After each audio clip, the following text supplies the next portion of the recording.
Selamat tengah hari cikgu. Saya Priscilla Giri dari Kolej Sitma ingin menemu bual cikgu untuk mata pelajaran coaching and mentoring. Tujuan saya membuat temu bual bersama cikgu adalah untuk mengetahui pengalaman cikgu semasa cikgu berkhidmat sebagai seorang guru. Melalui tujuan ini, saya telah menyediakan beberapa soalan. Sebelum itu, bolehkah cikgu memperkenalkan diri dan menceritakan serba sedikit tentang cikgu? Okey, nama saya Cikgu Petrusia. Ya, saya berasal dari Kampung Tanjung Singai Bau.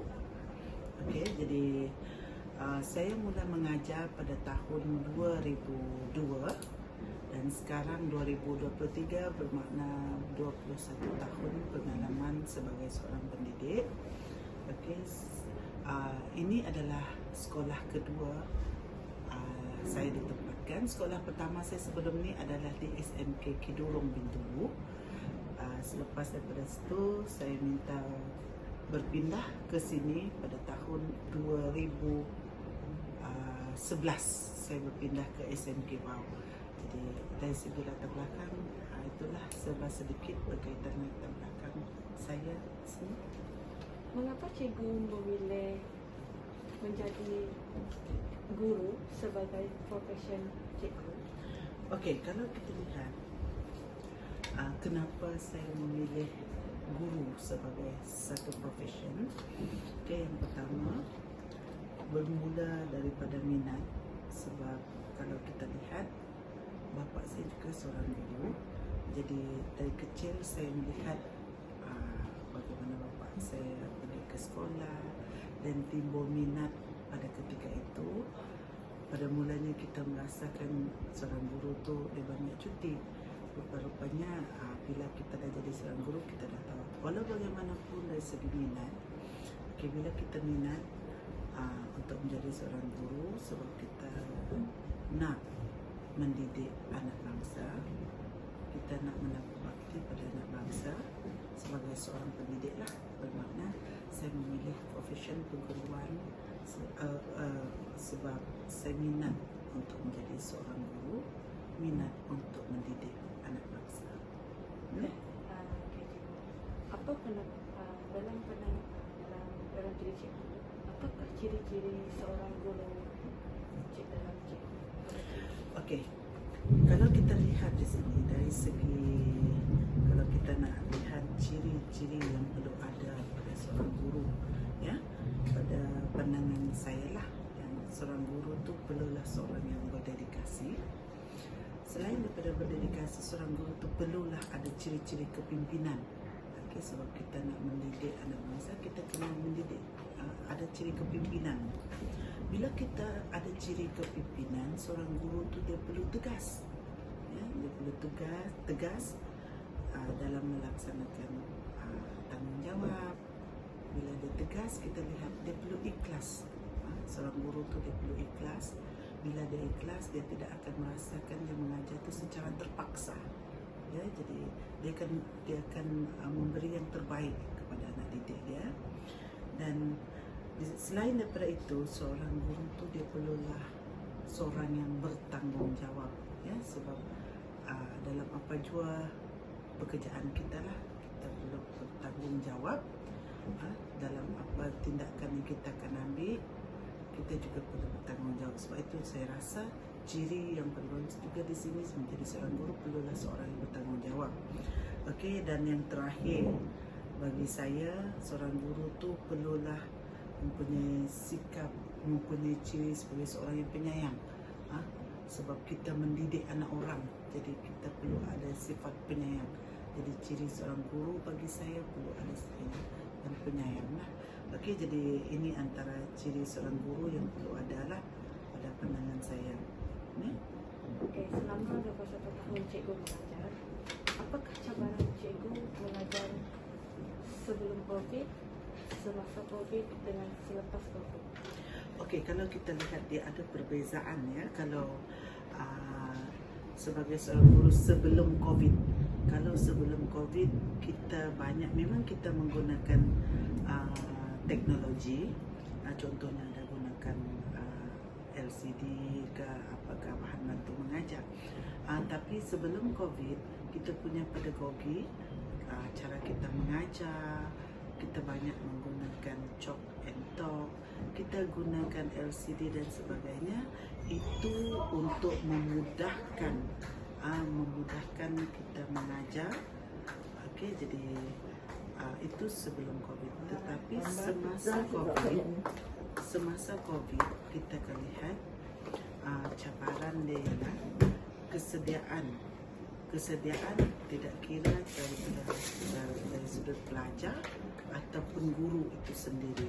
Ya, saya maksudkan kesediaan pelajar tu bermakna sebab COVID tu datang tu orang tak jangka, jadi semua orang belum bersedia.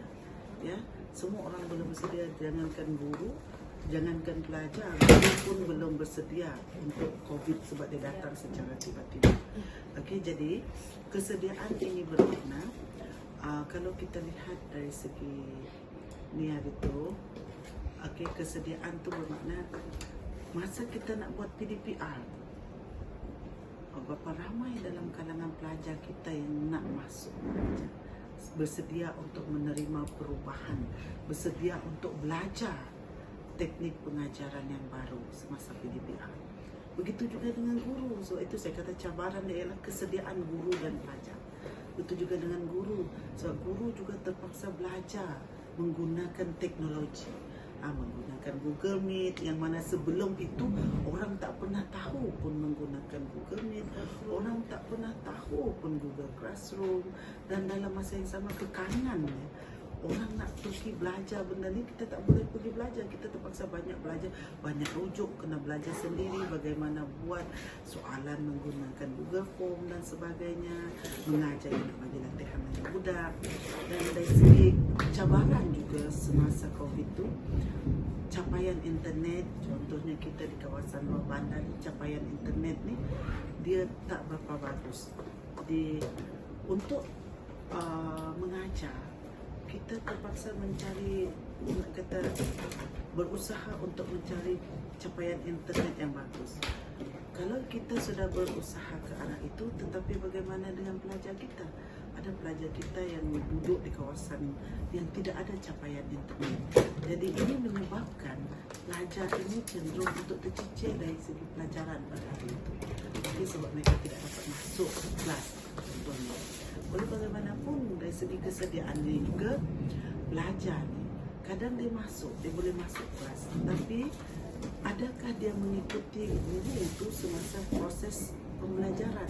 Sebab mereka ada yang buat kerja sendiri dan sebagainya.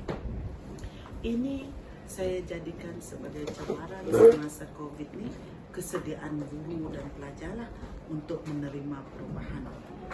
Ya. Dan selepas COVID, kita lihat apa yang menjadi cabaran kepada kita ialah kebanyakan pelajar kita yang keluaran COVID ni, semua mereka dah dikira kemahiran dia, ICT mereka ni dah okey. Mereka boleh cari maklumat secara online dan sebagainya.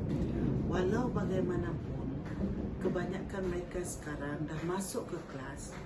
Okey, dah masuk ke kelas, dah bersemuka, tetapi kebanyakan pelajar kita, so itu menjadi cabaran kepada kami, memandangkan mereka sudah tahu menggunakan IT, mereka sudah tahu buat online, mereka sudah tahu mencari maklumat secara online, tetapi mereka tidak mahu menggunakan maklumat yang dia dapat daripada ni.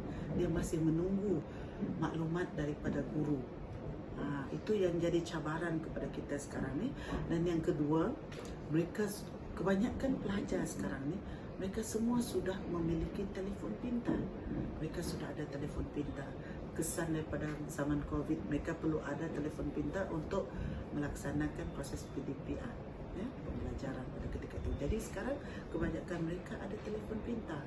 Jadi yang menjadi masalahnya, jadi bukan masalah lah, cabaran kepada kita ialah semasa pembelajaran khususnya adalah mereka akan memikirkan gangguan banyak. Contohnya mereka akan cuba nak online sendiri.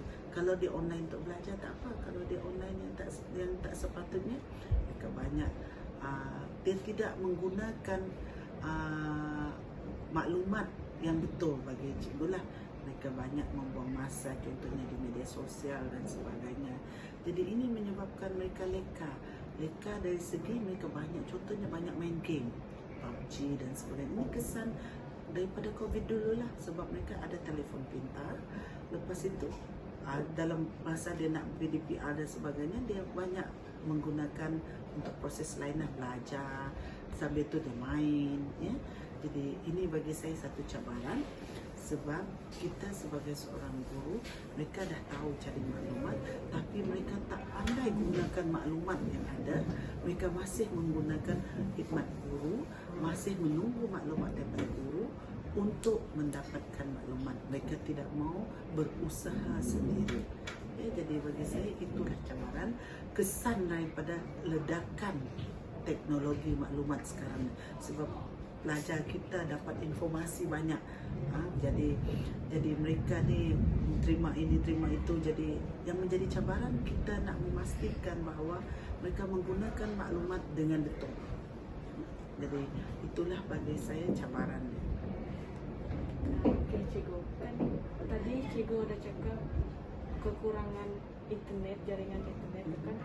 Macam mana cikgu mengatasi mereka pelajar yang tiada internet tu semasa COVID ni kan? Masuk kelas lah. Masuk kelas. Okey. Semasa COVID. Masa tu dulu memang itu menjadi satu cabaran kepada kita, sebab dari segi kehadiran mereka bukan semua akan masuklah. Mereka banyak menggunakan alasan capaian internet tak ada. Jadi apa yang kita buat ialah kita terpaksa menghantar, kita mengatasi masalah dengan cara menghantar maklumat berbentuk hard copy yang dihantar ke pondok jaga, dengan harapan murid yang tidak dapat mengikuti PDPR mengambil bahan dan belajar sendiri. Bahan yang dibekalkan sama ada kita letak di pejabat ataupun di pondok jaga, supaya pelajar-pelajar kita ni tidak ketinggalan. Okey, sebab kalau kita nak kata kita nak atasi masalah capaian internet tu tak bagus, tak ada, kita tidak dapat mengambil keputusan itu sendiri, sebab yang ini memerlukan campur tangan orang lain. Contohnya mereka kena buat menara dan sebagainya. Jadi di pihak kita cuma kita buat secara macam kita sediakan hard copy lah. Mereka kena pergi berusaha turun ambil maklumat yang bahan yang dibekalkan. Jadi itu saja cara yang kita boleh buat pada ketika itulah, semasa COVID. Sebab capaian internet kita tak dapat nak selesaikan. Jika sekiranya memang kawasan itu tak ada internet, kita tak boleh nak selesaikan, kata kita tinggi dirikan menara supaya ada, sebab dia mengambil kos yang tinggi. Ya, jadi kami terpaksa menyediakan bahan dan bentuk hard copy, diletakkan di pejabat ataupun di pondok jaga, dan mengarahkan supaya pelajar memaklumkan dengan kawan-kawan yang lain yang tidak ada capaian internet untuk pergi mengambil bahan tersebut ke tempat yang telah ditetapkan. Selepas COVID, macam mana cikgu mengatasi itu kan? Okey, kalau kita lihat selepas COVID ni, okey, sebab selepas COVID mereka sudah tahu menjadi banyak menggunakan maklumat daripada media sosial dan sebagainya untuk dapatkan maklumat. Jadi sekarang ni cara dia, contoh yang saya praktikan lah.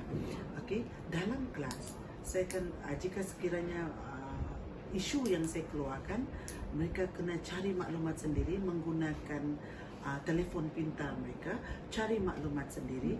Dia tak boleh tunggu maklumat daripada saya sahaja. Gunakan capaian internet mereka, sebab di kawasan kita ni, kawasan SMK bawah ni, capaian internet dia bagus. Jadi mereka akan menggunakan kebolehan mereka untuk mencari maklumat, untuk menjawab soalan yang diberikan. Gunakan maklumat yang baru ada untuk menjawab soalan, selesaikan masalah. Jika sekiranya kita bagi satu masalah, mereka selesaikan. Ya, jadi itu cara yang kita nak pelajar sekarang tak jadi masalah lagi. Untuk mencari maklumat, pelajar kita tahu sumber mencari maklumat, mereka tahu. Cuma mereka sekarang ni perlu dibimbing untuk menggunakan maklumat tersebut Dengan cara betul. dengan cara ini.